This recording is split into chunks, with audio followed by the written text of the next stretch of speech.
हिंदी में यूपीएससी की तैयारी से संबंधित प्रोग्राम्स को देखने के लिए सब्सक्राइब करें स्टडी IQ IAS हिंदी। नमस्कार, स्टडी IQ IAS हिंदी में आप सभी लोगों का बहुत बहुत स्वागत है। मैं विरद एक बार फिर से आपको हिस्ट्री ऑन मैप में कुछ आगे के इंपॉर्टेंट टॉपिक्स डिस्कस करने के लिए हाजिर हुआ हूं। दोस्तों, इससे पहले हम लोगों ने दिल्ली सल्तनत में जो गुलाम वंश था, दास वंश जो था, उसके कुछ प्रमुख शासकों के बारे में जाना था और उनकी जो भी विक्ट्रीज इत्यादि थी उनको हम लोगों ने मैप में समझने का प्रयास किया था। आज हम लोग अलाउद्दीन खिलजी और जलालुद्दीन खिलजी, यानी अलाउद्दीन से पहले ही हालांकि जलालुद्दीन खिलजी का समय रहा है, यानी खिलजी वंश के जो मैपिंग है उस खिलजी वंश की मैपिंग को हम लोग यहाँ पर समझने का प्रयास करेंगे। बहुत इंपॉर्टेंट है और बहुत ध्यान से मैप को बनाते हुए चीजों को समझिएगा। आगे बढ़ने से पहले मैं आपको बता दूं कि 26 जून शाम 6 बजे से बैच स्टार्ट हो रहे हैं। ठीक है, 26 जून शाम 6 बजे से बैच स्टार्ट हो रहे हैं P2I के। ये पहला बैच है नए सीजन का हिंदी मीडियम में। हालांकि ये इंग्लिश और हिंग्लिश दोनों में शुरू हो रहा है। हिंदी में ललिता दहिया मैम के साथ ये बैच शुरू किया जा रहा है। इसमें मैं आप लोगों को इतिहास पढ़ाऊंगा। तो चलिए सेशन की शुरुआत करते हैं बगैर किसी देरी के। और मैं आपको ये बताने का प्रयास करता हूं कि देखिए, पहली बात तो हम लोग जो टॉपिक पढ़ रहे हैं that is what, history on map. History on map, ये है हमारा कार्यक्रम। नक्शे पर इतिहास हम लोगों को पढ़ना है और इसमें हम आज खिलजी वंश के बारे में पढ़ेंगे। खिलजी, या कहीं कहीं खिलजी पूरा भी लिखा रहता है, खिलजी वंश। इस वंश के बारे में आज हमारा जो डिस्कशन है वो होगा। मोटे मोटे तौर पर देखा जाए तो 1290 से 1320 तक आपको ये शासनकाल देखने को मिलेगा। और मैं आपको एक बार फिर से याद करा दूं, अगर आपको कुछ भी परचेज करना है स्टडी IQ पर तो आप कोड इस्तेमाल कर सकते हैं विरद लाइव। ठीक है, विरद VIRAD LIVE। ऑप्शनल्स के भी आपके पास में ऑप्शंस हैं मौजूद इस समय 4 सब्जेक्ट्स के हिंदी में, तो आप उन्हें भी यहां पर परचेज कर सकते हो इसी विरद लाइव कोड के साथ में। तो चलिए शुरुआत करते हैं खिलजी वंश की। और सबसे पहले हम जिस शासक के बारे में जानेंगे वो है जलालुद्दीन खिलजी। वो हैं जलाल उद्दीन खिलजी। इनको हम लोग जलालुद्दीन फिरोज खिलजी के नाम से भी जानते हैं और ये तकरीबन 1290 से 1296 तक इनका शासनकाल आपको देखने को मोटे मोटे तौर पर मिलता है। तो इन्हीं के बारे में इतिहास जानेंगे। छोटी सी कहानी है इनके शासक बनने की, वो बताते हैं और उसके बाद सीधा हम मैप में लेकर के आते हैं। देखिए, इससे पहले दास वंश चलता था जिसमें कैकुवाद जो है वो तकरीबन अंतिम शासक हुए और इन्हीं को यमुना नदी में फेंकवा दिया गया था। देखिए, हुआ क्या कि बलवन जब गद्दी पर बैठे तो बलवन के बाद कैखुसरो को बलवन ने अपना उत्तराधिकारी घोषित किया था, लेकिन कुछ षड्यंत्र हुए, कैखुसरो मारा गया। उसके बाद कैकुबाद जो है वो सुल्तान बना दिए गए। कैकुबाद कुछ समय बाद अस्वस्थ हो गया तो उसका बेटा जो था शमशुद्दीन, जो कि अभी नाबालिग था, उसको गद्दी पर बैठाया गया। और इसी दौरान जो है वो दरबार में गुटबंदी होनी शुरू हो गई, जिसमें एक बलबनी वंश का गुट था और एक में खिलजी जो गुट हैं वो हुआ करते थे। इसी दौरान अगर आप देखेंगे तो शमसुद्दीन के संरक्षक के तौर पर जलालुद्दीन जो है वो गद्दी पर बैठते हैं संरक्षक के तौर पर। यह 16 जून 1290 के आसपास की घटना है। शमसुद्दीन को बाद में कैद कर दिया जाता है और कैद में ही शमसुद्दीन की मृत्यु हो जाती है। तो इस तरीके से अगर आप देखेंगे तो जलालुद्दीन खिलजी जो है वो गद्दी पर बैठते हैं। ये एक ओवरऑल बहुत शॉर्ट में मैंने आपको चीजें बताई हैं। लेकिन जब जलालुद्दीन गद्दी पर बैठते हैं तो कुछ लोगों के विद्रोह होते हैं, जिनमें से एक विद्रोही जो है वो कड़ा का जागीरदार है जिसका नाम है मलिक छज्जू। ठीक है, तो इनकी कहानी की शुरुआत होती है मलिक छज्जू से। किनसे होती है? मलिक छज्जू से। इनके बारे में जानेंगे, लेकिन थोड़ा सा पहले हम मैप जो है वो ड्रॉ कर लेते हैं, जिससे कि आपको जो हिस्ट्री है वो समझने में थोड़ी सहायता हो जाए। ठीक है, ये मैप को ड्रॉ कर लेते हैं। जैसे अगर हम भारत की बात करते हैं तो दक्षिण भारत की इंपॉर्टेंस भी इसमें होगी, इसमें कोई दो राय नहीं है। दक्षिण भारत भी आपको ठीक तरीके से समझना होगा। मान लेते हैं कि दक्षिण भारत का इतिहास का मैप है इधर, और तकरीबन यहीं से आप उत्तर भारत का नक्शा भी ड्रॉ कर सकते हैं। ठीक है, तो लगभग मोटे तौर पर जो ये भारत का जो मैप है आपको जो यहां पर देखने को मिल रहा है, इस भारत के मैप में अगर आप देखेंगे तो मान लीजिए कि यहां कहीं पर दिल्ली है। इस जगह पर कहीं पर, ये जो पोर्शन है ये आपका दिल्ली का है। तो मैंने आपको बताया कि ये जो मलिक छज्जू हैं, इन्होंने विद्रोह जो किया है वो कहां से किया है, वो काड़ा से किया है। तो काड़ा उत्तर प्रदेश का पूर्वी हिस्से में आपको काड़ा मानिकपुर का इलाका देखने को मिलेगा। मान लेते हैं कि यहां कहीं काड़ा है, ठीक है, यहां से विद्रोह आपको देखने को मिलेगा। यहाँ के जागीरदार हुआ करते थे और इन्होंने क्या किया, अवध का जो रीजन है, अवध के गवर्नर को इन्होंने क्या कर लिया था, अवध का जो रीजन है, इस अवध के गवर्नर को अपनी तरफ मिला लिया था। तो अवध के गवर्नर भी इन्हीं के साथ हो गए। तो एक चीज आपको पता चली, ये जो प्रोविंस है पूरा इधर वाला, ये अवध का प्रोविंस है। तो अवध के शासक को भी इन्होंने कड़ा से मलिक छज्जू ने क्या कर लिया था, अपनी तरफ मिला लिया था, विद्रोह किया। लेकिन जलालुद्दीन खिलजी ने वहां पर अपने बेटे को भेजा और इनके बेटे का नाम हुआ करता था अश्क अली। तो अश्क अली जो है वो यहां पर युद्ध करने के लिए जाता है। इनके विद्रोह को दबाने के लिए अश्क अली को भेजा जाता है। अश्क अली जो है वो इनके बेटे हैं और ये युद्ध जो है वो बदायूं के पास में होता है, बदायूं, ठीक है, बदायूं के पास में आपको ये जो बैटल है वो होते हुए देखने को मिलेगी। तो मान लेते हैं कि ये बदायूं है, ठीक है, यहां पर ये बैटल होते हुए दिख रही है, जिसमें अश्क अली ने क्या किया है, इनको परास्त कर दिया है। इनको क्या कर दिया, परास्त कर दिया, यानी कि पराजित कर दिया। इस तरीके से शुरुआती जो विद्रोह है, उस शुरुआती विद्रोह में मलिक छज्जू जो है वो हार जाते हैं। इनको गिरफ्तार किया गया, हारा ये, इन्हें गिरफ्तार किया गया और गिरफ्तार करके इनको बाद में माफ कर दिया गया और माफ करके इनको मुल्तान भेज दिया गया। कहां भेज दिया गया, मुल्तान। तो भाई आप चले जाओ मुल्तान, ठीक है, आपको कहां भेज दिया गया, आप चले जाओ मुल्तान।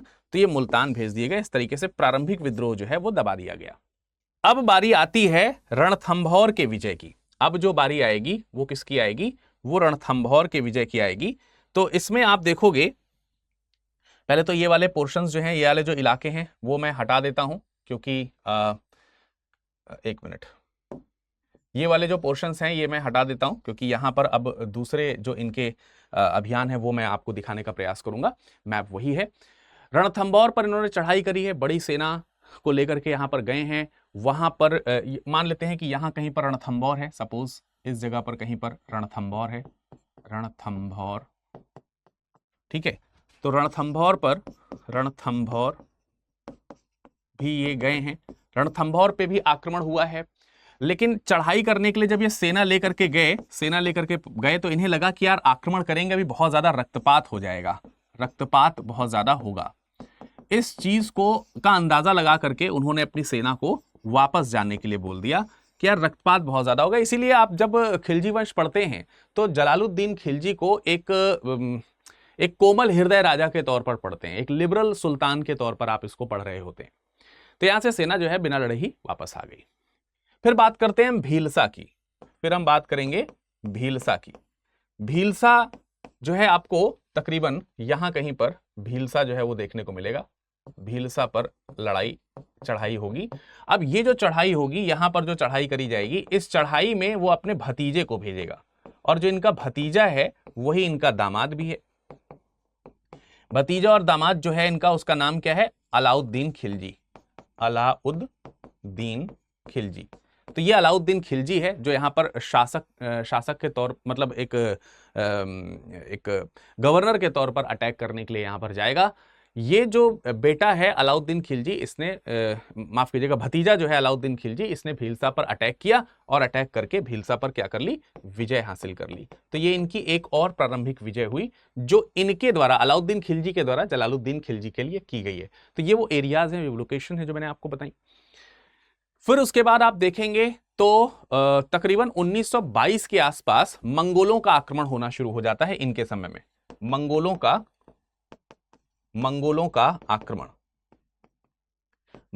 आक्रमण जो है वो तकरीबन अगर आप देखेंगे तो इनके समय में मंगोलों का आक्रमण काफी तेजी से होना शुरू हुआ। 22 कह रहा हूं, सॉरी 1292 के आसपास, 1292 के आसपास ये इन्होंने आक्रमण करना शुरू किया। उस समय मंगोलों का नेतृत्व जो है किसी अब्दुल्ला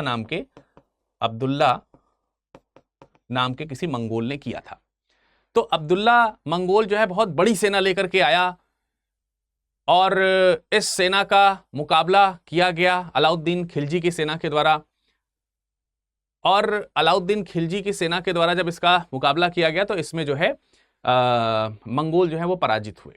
मंगोल पराजित हुए, बहुत सारे मंगोल भाग गए। इनमें में से कुछ मंगोल ऐसे हुए जिनको भारत में बसने की अनुमति दी गई, भारत में बसने की अनुमति दी गई। और ऐसे जो नए मंगोल हुए इनको नए मुसलमान कहा गया। क्या कहा गया? नए मुसलमान। तो न्यू मुस्लिम्स के तौर पर इनको यहां पर शरण देने को मिलती है। तो ये उत्तर पश्चिम की तरफ से मंगोलों का अटैक है जो यहां पर विफल किया गया है जलालुद्दीन खिलजी के समय में। अब एक और आक्रमण है जिसको हम लोग कहेंगे देवगिरी का आक्रमण। यह बहुत इंपॉर्टेंट आक्रमण है, इसके ऊपर जरूर आप ध्यान रखिएगा। एक आक्रमण है देवगिरी का आक्रमण, देवगिरी आक्रमण। और ये जो देवगिरी आक्रमण है यही कह सकते हैं हम एक तरीके से टर्निंग पॉइंट हो जाएगा आगे के शासक के लिए।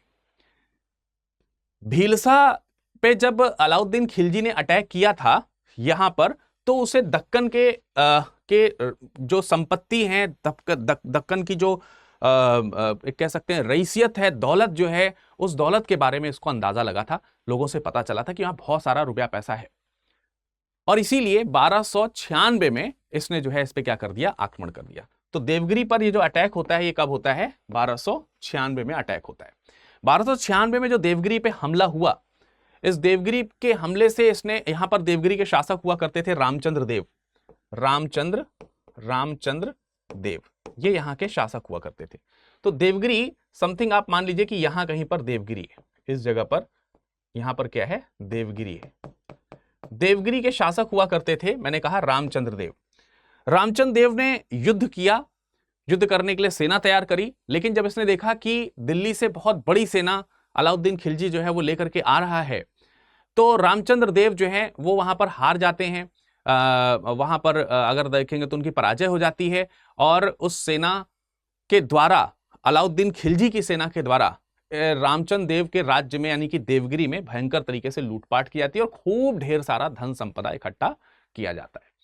और इकट्ठा करके वो कड़ा जो है वो वापस आ जाता है, क्योंकि इनको बाद में ये जो छज्जू का जो विद्रोह हुआ था, उस विद्रोह के बाद कड़ा का इनको सूबेदार बनाया गया था अलाउद्दीन खिलजी को। तो ये यहां से कड़ा जो है वो वापस आ रहे हैं। कड़ा वापस आते समय ही कड़ा के पास में एक जगह पड़ती है मानेकपुर। उस मानेकपुर में इस विजय के हर्षोल्लास में इनके चाचा जो जलालुद्दीन खिलजी हैं उनकी मुलाकात होती है, और इसी मुलाकात में एक षड्यंत्र हो जाता है, और इसी षड्यंत्र में अलाउद्दीन खिलजी के द्वारा और उनके सैनिकों के द्वारा जलालुद्दीन खिलजी की हत्या कर दी जाती है। और यहां से शुरू होता है अलाउद्दीन का शासनकाल, जो 1296 से शुरू होगा और 1316 तक चलेगा। ठीक है, तो अब अगला शासक जो बनेगा वो कौन बनेगा? अगला शासक होगा अलाउद्दीन खिलजी। अगला जो शासक है वो कौन है? अलाउद्दीन खिलजी। देखिए, तो अलाउद्दीन खिलजी के लिए हम इस पॉइंट को फिर से जो है यहां से हटा देते हैं, जिससे कि हम आगे की चीजों को और अच्छी तरीके से आपको समझा पाएं। ठीक है, तो अब हम बात करेंगे अलाउद्दीन खिलजी के बारे में। तो आप हेडिंग डाल दीजिए अलाउद्दीन खिलजी। अलाउद्दीन खिलजी 1296 से 1316, ये इसका शासनकाल होगा। ये अलाउद्दीन खिलजी का शासनकाल है। अब जरा देखिए, अलाउद्दीन जब शासक बना है तो उसे पहले ही दक्षिण के बारे में सारी चीजें मालूम है। मैंने बताया कि 1292 में उसने भीलसा जीत लिया है, उसके बाद भीलसा के बाद उसने अवध प्रोविंस को भी अपने में मिला लिया था। 1296 में उसने देवगिरी पर चढ़ाई करी है। अब वो दिल्ली की ओर, सिंहासन की ओर देखना शुरू कर रहा है, दिल्ली की ओर जाना शुरू कर रहा है। इसी बीच कहते हैं कि जो जलालुद्दीन खिलजी थी, उनकी जो पत्नी थी मल्लिका जहां, ठीक है, जलालुद्दीन की पत्नी जो कि अब विधवा हो चुकी हैं, तो उनका नाम क्या है? मल्लिका जहां। मल्लिका जहां। जब इनको इसके बारे में पता चला कि ये सब यहां पर षड्यंत्र हो गया है, तो मल्लिका जहां ने अपने छोटे बेटे को, जिसका नाम रुकनुद्दीन था, वास्तविक रूप में उसे कादिर खान के नाम से जानते थे, तो कादिर खान रुकनुद्दीन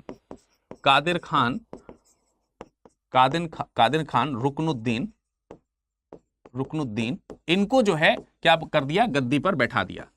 उधर अलाउद्दीन खिलजी जो है वो दिल्ली की ओर चल पड़ा। इधर दिल्ली में कादिर खान को सुल्तान बना दिया गया। इब्राहिम के नाम से इसको जाना जाता है, इब्राहिम या रुकनुद्दीन के नाम से इसको जानते हैं। इनका एक और बेटा था जिनका नाम था अरकली खान। ये बड़ा बेटा है अरकली खान। अरकली खान, अरकली खान से कहा गया कि आप मुल्तान चले जाइए, वहां पर शासन की बागडोर संभालिए।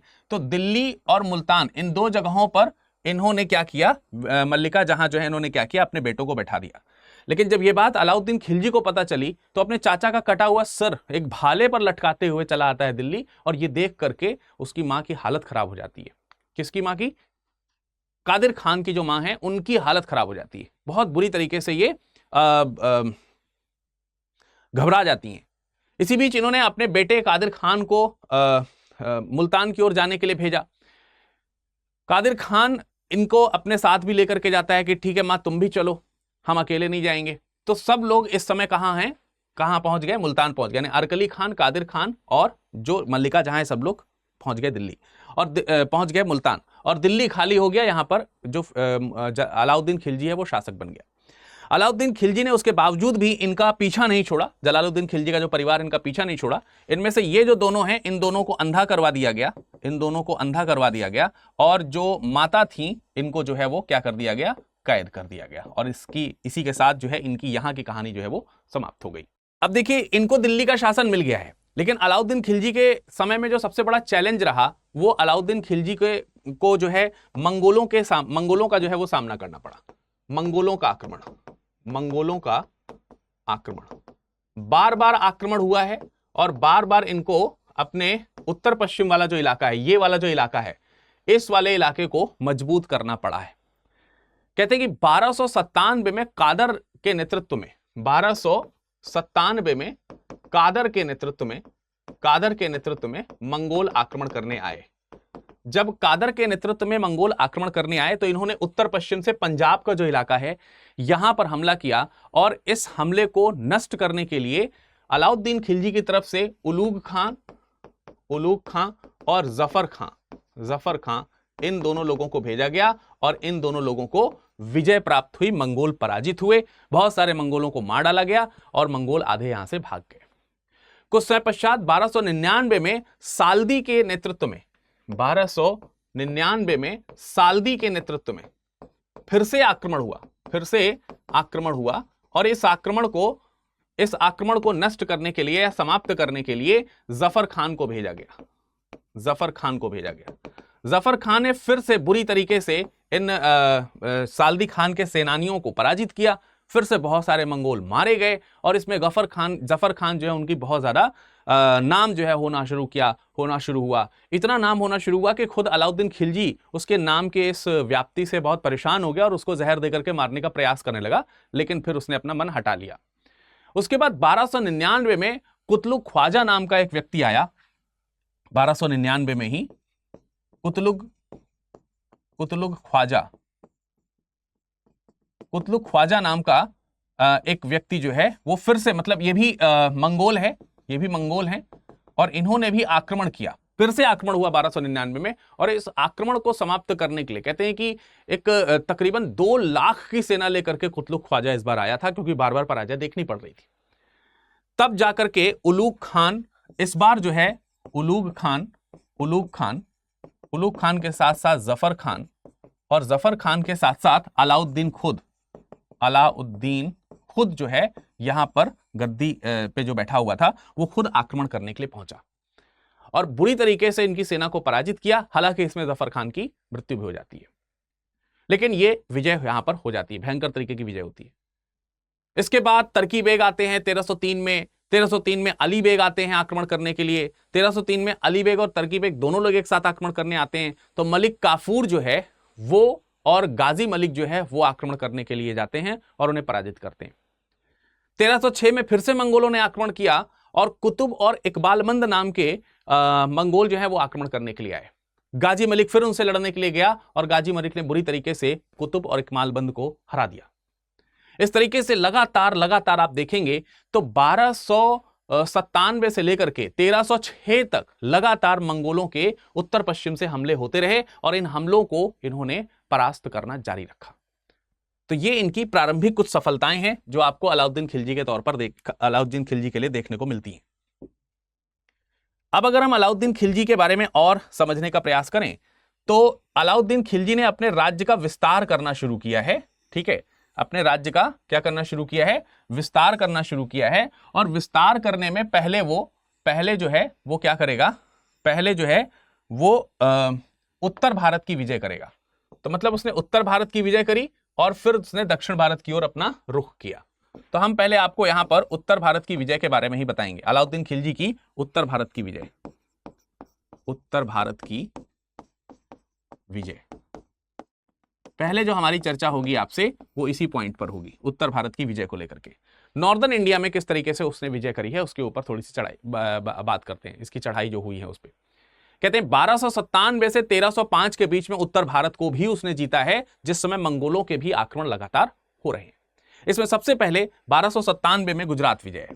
1297 में आपको गुजरात विजय जो है वो देखने को मिल रही है। 1297 में कौन सी विजय देखने को मिल रही है आपको, गुजरात विजय देखने को मिल रही है। गुजरात के राजा हुआ करते थे करण सिंह।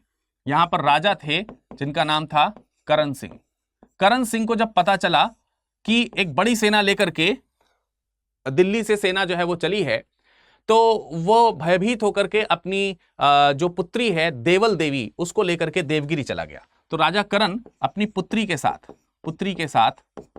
पुत्री का नाम है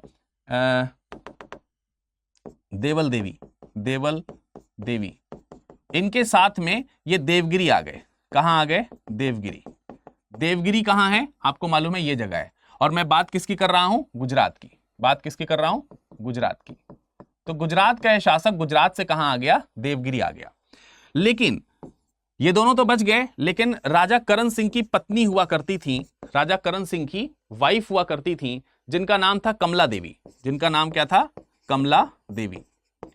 कमला देवी को गिरफ्तार कर लिया गया, इनको गिरफ्तार किया गया और गिरफ्तार करके इनको दिल्ली भेज दिया गया। और फिर बाद में जो शाही हरम हुआ करते थे, यानी कि ये मतलब अलाउद्दीन खिलजी की बेगम बन गई और उनको वहां पर इस्लाम जो है वो कबूल करना पड़ा। इसके बाद गुजरात खाली हो गया और गुजरात के एक महत्वपूर्ण, गुजरात में तमाम जगहों पर लूटपाट हुई। सबसे ज्यादा जो लूटपाट हुई वो ही काम्बे में। यहां कहीं पर आपको काम्बे बंदरगाह देखने को मिलेगा, गुजरात का काम्बे बंदरगाह आपको यहां कहीं पर देखने को मिलेगा। तो काम्बे बंदरगाह को बुरी तरीके से लूटा गया। काम्बे बंदरगाह, इसको क्या किया गया, इसको लूटा गया। और जिस समय इसको लूटा जा रहा था उसी समय इसी बंदरगाह के पास से, इसी काम्बे बंदरगाह के पास से नसरत खान जो इसका सेनापति हुआ करता था अलाउद्दीन खिलजी का, उसने मलिक काफूर को खरीदा। नसरत खान ने मलिक काफूर को 1000 दिनार में खरीदा। कितने दिनार में, 1000 दिनार में खरीदा। और इसी वजह से मलिक काफूर को 1000 दिनारी कहा जाना शुरू कर दिया गया। ये वही 1000 दिनारी है, वही मलिक काफूर है जो आगे चल करके दक्षिण विजय अभियान जब अलाउद्दीन खिलजी का चलेगा तो उसमें भरपूर भूमिका निभाएगा। इस तरीके से यह गुजरात भी विजय हो जाती है। गुजरात विजय के बाद आगे जो विजय है वो रणथंभौर की है। रणथंभौर वही जगह जहां पर कभी अलाउद्दीन खिलजी के समय में जलालुद्दीन खिलजी आक्रमण करने गए थे, लेकिन सेना लेकर के वापस आ गए थे, रक्तपात नहीं करना चाहते थे इसलिए। रणथंभौर में 1299 पर आक्रमण किया गया, 1299 में आक्रमण किया गया, लेकिन 1301 में जाकर के यहां पर विजय हासिल होती है। यहां के राजा हुआ करते थे राजा हम्मीर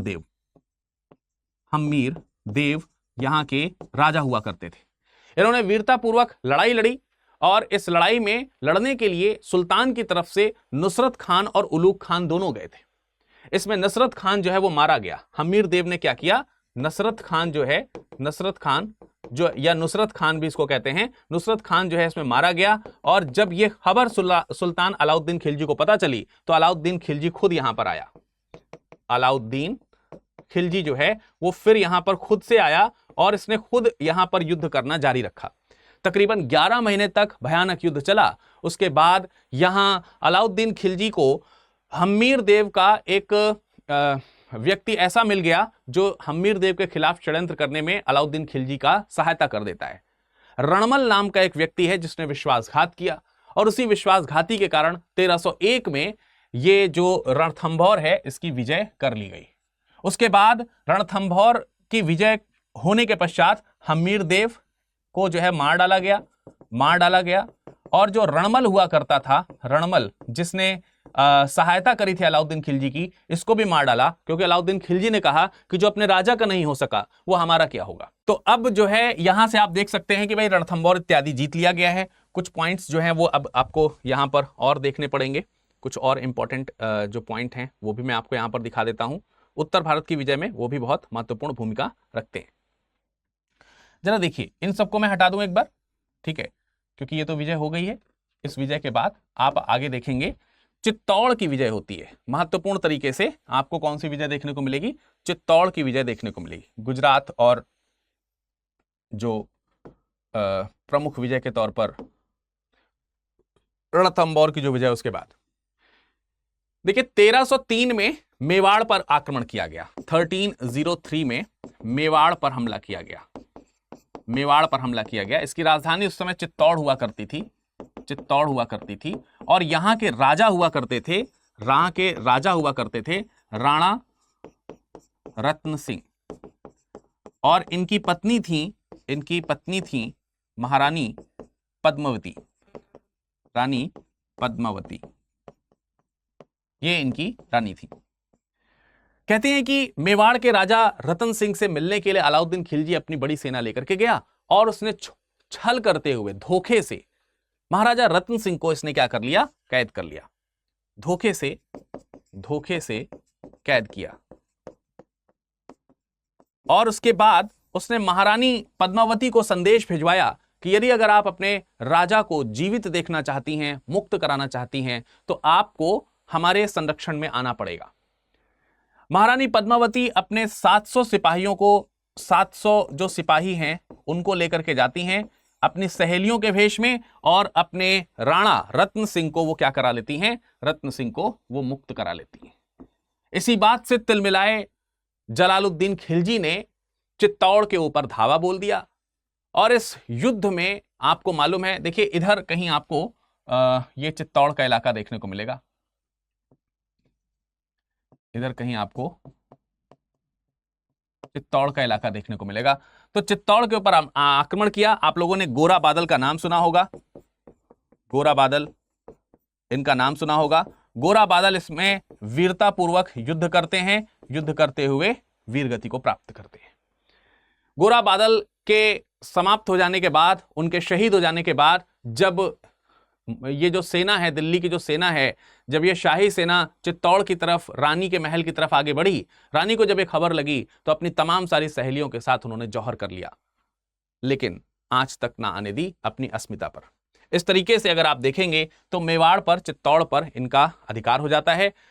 अपनी हार से, मतलब इसको भी उसने अपनी हार के तौर पर ही लिया, लेकिन फिर भी यहां पर उसने अपने बेटे खिज्र खान को मतलब इन सब चीजों की विजय करने के बाद उसने खिज्र खान को क्या कर दिया? मेवाड़ का शासक घोषित किया। खिज्र खान या खिजर खान, खिजर खान जो है ये इसका बेटा है। इस बेटे को यहां का क्या बनाया गया? राज्यपाल बनाया गया। तो चित्तौड़ जो है वो किसके पास में हो गया? खिज्र खान के पास में हो गया। तो ये जो विजय है उत्तर भारत में आपको चित्तौड़ की विजय के तौर पर देखने को मिलती है। उत्तर भारत में एक और विजय आपको देखने को मिलेगी जिसको हम लोग मालवा विजय के तौर पर जानते हैं। मालवा विजय, मालवा पूरा एक मालवा पठार है जो एक तरीके से मैं ये कह सकता हूं कि उत्तर भारत को दक्कन भारत से कनेक्ट करता है। 1305 में मालवा के ऊपर आक्रमण किया गया। 1305 में मालवा जो प्रांत है उसके ऊपर आक्रमण किया गया। विशाल सेना लेकर के इनके जो लोग हैं वो इसके ओर आक्रमण करने के लिए बढ़ पड़ते हैं। कहते हैं अत्यन नाम का एक व्यक्ति है, अत्यन उल मलिक, अत्यन उल मलिक, अत्यन उल मलिक, ये एक इनका सेनापति है। इसने मालवा पर क्या किया? इसने मालवा पर आक्रमण किया और बुरी तरीके से मालवा को इसने लूट लिया। वहां के राजा हुआ करते थे महालक, यहां के राजा हुआ करते थे जिनका नाम था महालक। तो महालक नाम आप याद कर सकते हैं, मालवा के मां से महालक और मां से मालवा, ऐसे करके आपको एक नाम देखने को मिल जाएगा। जब इसने मालवा के राजा महालक को पराजित किया तो पराजित करने के बाद मालवा प्रदेश में पड़ने वाले तमाम सारे जो इलाके हैं उन सब को इसने जीत लिया। जैसे कि इसने उज्जैन को जीत लिया, इसने उज्जैन को जीत लिया। यहीं पर ऊपर जो है उज्जैन के ऊपर मांडू पड़ता है, मांडू को जीत लिया। उसने जो है धार को जीत लिया, धार का जो प्रांत है, धार मध्य प्रदेश में ही धार पड़ता है, उसको जीत लिया। ऐसे तमाम सारे रीजन जो है उसने जीते। तो आप मोटे मोटे तौर पर देखोगे कि ये जो पूरा इलाका है, ये जो पूरा इलाका है तकरीबन इस तरीके का, ये पूरा एक बड़ा सा इसको हम लोग मालवा रीजन कहते हैं। तो जो ये मालवा का क्षेत्र है उसने पूरी तरीके से मालवा का क्षेत्र जो है वो जीत लिया है। मालवा के ऊपर उसने क्या कर ली है, विजय हासिल कर ली है। तो ये पूरा मालवा उसके कैप्चर, मतलब उसके द्वारा कैप्चर कर लिया जाता है। बड़ा सा प्रांत है, काफी बड़ा सा प्रांत है। ये बड़ा सा जो मालवा रीजन है उसके द्वारा क्या कर लिया गया, कैप्चर कर लिया गया, उसके द्वारा विजित कर लिया गया मालवा क्षेत्र। मालवा की विजय से, और मतलब आप देख सकते हैं कि पूरी तरीके से जो ये रणथंभौर से लेकर के पूरी जो मालवा तक की जो विजय इसने करी है, इससे उसको बहुत सारी धन संपत्ति मिली है। और इसमें एक बहुत ही योग्य सेनापति भी इसको मिला है जिसका नाम है मलिक काफूर। और अब इसी मलिक काफूर की सहायता से वो दक्षिण भारत के विजय अभियान की ओर आगे बढ़ेगा। यानी यहां तक आपने उत्तर भारत का जो पूरा का पूरा शासन है अलाउद्दीन खिलजी का, वो आपने देखा।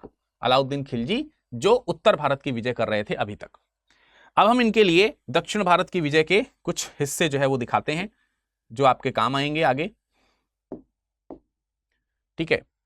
लेकिन उससे पहले ये वाले जो पोर्शंस हैं ये मैं फिर से हटा देता हूं, ठीक है।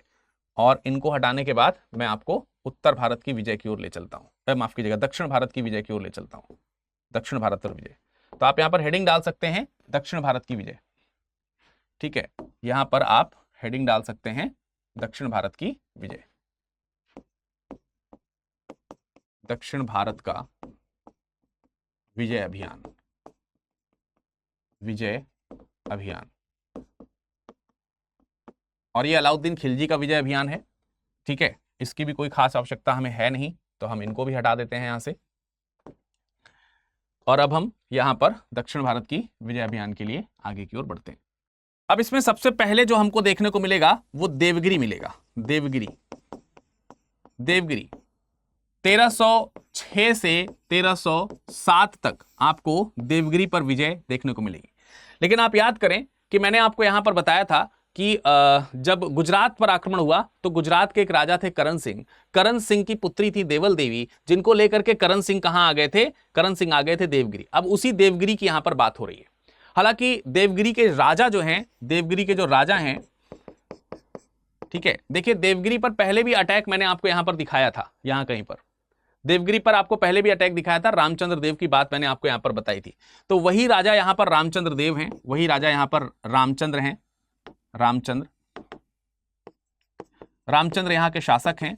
लेकिन रामचंद्र से युद्ध हो उससे पहले जो ये आपको राजा करण सिंह दिखाई दे रहे हैं, ठीक है, राजा करण सिंह जो दिखाई दे रहे हैं, राजा करण सिंह से यहां पर युद्ध होता है। इस युद्ध में राजा करण जो है वो पराजित हो जाते हैं, और राजा करण को पराजित, ये सब जो काम हो रहा है ये सब मलिक काफूर के नेतृत्व में हो रहा है, मलिक काफूर के नेतृत्व में। और मलिक काफूर की यहां पर जो सहायता करी है वो गुजरात के शासक ने करी है। अब देखिए गुजरात वाला जो हिस्सा है, जैसे ये जो मैंने गुजरात वाला हिस्सा बताया था कि जब राजा करण सिंह यहां पर नहीं रहे, जब यहां से चले गए तो जो गुजरात है उसको लूट लिया गया। लेकिन फिर गुजरात को संभाला किसने? गुजरात को संभाला था वहां पे अलप खान ने। गुजरात को किसने संभाला था? अलप खान ने। गुजरात का गवर्नर था अलप खान। आप चाहे तो ये पॉइंट यहां पर भी लिख सकते हैं कि जब गुजरात विजय हुई तो राजा करण सिंह के बाद में यहां पर अलप खां जो है वो यहां पर गद्दी पर बैठाए गए। ये यहां के गवर्नर हुए, ये यहां के क्या हुए? गवर्नर हुए, जो अलाउद्दीन खिलजी की तरफ से बैठाए गए थे। यही अलप खान जो है अब साथ देगा मलिक काफूर का, मलिक काफूर जो कि गुजरात से ही प्राप्त हुए थे। इन दोनों लोगों ने मिल करके सबसे पहले राजा करण को पराजित किया, और पराजित करने के बाद इनकी जो बेटी है जिनका नाम है देवल देवी, इनको क्या कर लिया गया? कैद कर लिया गया। कैद करके दिल्ली भेजा गया। दिल्ली भेज करके अलाउद्दीन का जो बेटा है, मैंने आपको यहां पर खिज्र खान नाम बताया था, तो ये खिज्र खान से विवाह हो जाता है इनका। खिज्र खान से इनका क्या होता है? विवाह होता है। ये उनसे शादी कर लेता है देवल देवी से विवाह कर लेते हैं ये, ठीक है। तो ये आपको एक हिस्सा देखने को मिला, लेकिन रामचंद्र देव अभी बाकी हैं। रामचंद्र देव ने भी युद्ध किया आगे चल करके, यानी कि पहले ये जो ग्रुप है, इस ग्रुप ने पहले राजा करण को हराया, उसके बाद रामचंद्र देव जो हैं इनसे युद्ध हुआ। इनसे युद्ध में रामचंद्र देव भी हार गए और उसके बाद इनका जो राज्य है, इनके राज्य को लूट लिया गया, राज्य को लूटा गया। देखिए अलाउद्दीन खिलजी के अगर हम आक्रमणों की बात करें या उनके सेनानियों के आक्रमण की बात करें, तो किसी भी राज्य पर आक्रमण करने का जो प्राथमिक उद्देश्य रखते थे, चाहे वो उत्तर भारत की विजय हो चाहे दक्षिण भारत की विजय हो, उसमें जो प्राथमिक उद्देश्य है वो धन संपदा इकट्ठा करना है, पैसा इकट्ठा करना है। इसलिए हारने के बाद लूट तो तय है, तो लूट यहां पर हुई, चाहे आप सरेंडर ही हो जाओ तब भी लूट तो होगी ही होगी। तो यहां पर लूट हुई, लेकिन रामचंद्र देव को अधीनस्थ शासक घोषित कर दिया गया, अधीनस्थ शासक घोषित कर दिया गया। यानी रामचंद्र देव फिर से शासक बने, लेकिन अब ये दिल्ली के जो सुल्तान शाही है उसके अंतर्गत एक अधीनस्थ शासक के तौर पर यहां पर शासन करेंगे। तो ये एक अधीनस्थ शासक हुए और युद्ध का हर्जाना भी इन्होंने खूब सारा चुकाया, इनके राज्य को खूब सारा लूटा भी गया। तो ये एक देवगिरी की विजय है। और इसके बाद आपको देखने को मिलेगी एक और महत्वपूर्ण विजय दक्षिण भारत में, जिसका नाम है वारंगल की विजय। लेकिन पहले थोड़ा सा मैं आपको यहां पर स्पेस दे देता हूं, जिससे कि मैं आपको चीजें बता सकूं। और देखिए बहुत इंपॉर्टेंट ये हिस्ट्री है जो आपके एग्जाम पॉइंट ऑफ व्यू से इंपॉर्टेंट रहेगी हमेशा। अगला जो युद्ध है वो वारंगल का है, वारंगल विजय का है। देवगिरी से थोड़ा सा नीचे आएंगे तो ये हिस्सा जो है वो वारंगल का है, वारंगल, ये जो हिस्सा है ये वारंगल का है। अब की बार यहां पर युद्ध हो रहा है, 1309 की बात है, 1309 की बात है, 1309 की बात है, वारंगल की विजय हो रही है। यहां के राजा हुआ करते थे प्रताप रुद्रदेव। यहां के राजा क्या हुआ करते थे? प्रताप रुद्रदेव, यहां के शासक हुआ करते थे। तो जो आपको आंध्र प्रदेश के आसपास का जो इलाका दिखाई देता है वो हिस्सा इसमें आएगा। प्रताप रुद्रदेव से के ऊपर जब आक्रमण किया तो ये पहले ही सरेंडर हो गए, इन्होंने कोई खास युद्ध नहीं किया। यह आक्रमण भी जो है मलिक काफूर ने किया था, और इसका मतलब यह हुआ कि प्रताप रुद्रदेव जो है वो क्या हो गए? समर्पित हो गए, समर्पित हुए। और इस प्रकार से समर्पित हुए कि इन्होंने अपनी एक मूर्ति बनवाई, धातु की एक मूर्ति बनवाई, उसमें गले में एक जंजीर डलवाई, गले में एक स्वर्ण की जंजीर डलवाई, जो इस बात की निशानी हुई कि हम आपके अधीनस्थ शासक हैं, हम आपके एक तरीके से गुलाम हैं। और इन्होंने ही मलिक काफूर को एक बेशकीमती हीरा दिया, जिसे मलिक काफूर ने अलाउद्दीन खिलजी को पेश किया। अलाउद्दीन खिलजी ने उसे कोह-ए-नूर कहा, तब से वो हीरा कोहिनूर के नाम से प्रचलित हो गया। और इस तरीके से कोहिनूर वारंगल से उठ करके दिल्ली पहुंच गया। इसके बाद वारंगल के बाद ये द्वार समुद्र जाते हैं, द्वार समुद्र, ठीक है। द्वार समुद्र जो है ये वाला जो एरिया है इसको आप द्वार समुद्र के तौर पर जान सकते हैं। ये द्वार समुद्र वाला इलाका है। हेलबिड कभी यहां की राजधानी हुआ करती थी, यहां पर होयसल शासक हुआ करते थे, होयसल शासक यहां पर शासन करते थे। होयसलों के बारे में आप लोगों ने सुना होगा, होयसलेश्वर मंदिर यहां पर बनाए गए हैं होयसल शासकों के द्वारा। और वीर भल्लाल तृतीय जो है यहां का शासक था, वीर भल्लाल थर्ड जो है वो यहां के शासक हैं। तो इनके ऊपर आक्रमण होता है। होयसल राजा वीर भल्लाल जो है ये पराजित होते हैं, और पराजित होने के बाद इनका राज्य भी लूट लिया जाता है। यहाँ पे बहुत सारे मंदिर हैं, इन मंदिरों को तोड़ा जाता है, इनमें से कई जगहों पर मस्जिद बनाई जाती है। ढेर सारी संपदा इकट्ठी करके ये आगे की ओर बढ़ता है। जब ये यहां तक आ गया तो एक यहां पर जगह आपको मिलेगी मदुरा। मदुरा में पांड्यों का शासन हुआ करता था। मदुरा जो है, मदुरा या मदुरई वाला जो इलाका है, यहां पर पांड्य शासक शासन किया करते थे, और पांड्य बहुत वीर शासक होते थे। लेकिन इस समय पांड्यों में दुर्गति चल रही थी। यहां पर वीर पांड्य और सुंदर पांड्य दो भाई थे, वीर पांड्य और सुंदर पांड्य। सुंदर पांड्य ये दो भाई थे जिनके बीच में उत्तराधिकार को लेकर युद्ध चल रहा था। इस उत्तराधिकार के युद्ध में एक तरीके से जो मलिक काफूर है उसको मौका मिला। मलिक काफूर ने सुंदर पांड्य का साथ दिया, सुंदर पांड्य का साथ दिया मलिक काफूर ने, और इस तरीके से मलिक काफूर जो है वो किसको पराजित कर देता है? वो वीर पांड्य को पराजित कर देता है, हार गया। और हारने के बाद सुंदर पांड्य तो यहां पर उत्तराधिकारी हुए, लेकिन उससे पहले मदुरा को जी भर के लूटा गया। यहां पर भी मंदिर तोड़ डाले गए और बहुत सारा हीरा जवाहरात यहां से लेकर के ये उत्तर की ओर चलने लगा। जब ये उत्तर की ओर जाने लगा तो फिर से देवगिरी पर आक्रमण हुआ, देवगिरी पर दोबारा आक्रमण हुआ, ये पुनः आक्रमण किया गया। तो देवगिरी पर दोबारा आक्रमण। अब ये दोबारा आक्रमण क्यों हो रहा है देवगिरी पर, उसका रीजन है। देखिए, देवगिरी के जो शासक हुआ करते थे रामचंद्र देव, इन्होंने अधीनता स्वीकार कर ली थी, लेकिन रामचंद्र देव की कुछ समय बाद जब मृत्यु हो गई तो इनकी जगह पर शंकर देव जो है, यहां पर शंकर देव जो है वो गद्दी पर बैठे। और इन्होंने, क्योंकि ये अधीनस्थ शासक थे, ये अधीनस्थ शासक थे, हर महीने इनको कुछ ना कुछ राजस्व भेजना पड़ता था, इन्होंने वो राजस्व देने से मना कर दिया, राजस्व देने से इनकार किया। और जब राजस्व देने से इनकार किया तो लौटते समय यहां से जो वापस जा रहा है मलिक काफूर ने हमला कर दिया। मलिक काफूर ने इनके ऊपर हमला कर दिया। ठीक है, मलिक काफूर ने इनके ऊपर क्या किया, आक्रमण कर दिया। और आक्रमण किया तो इसमें शंकर देव पराजित हुए और फिर से एक बार जो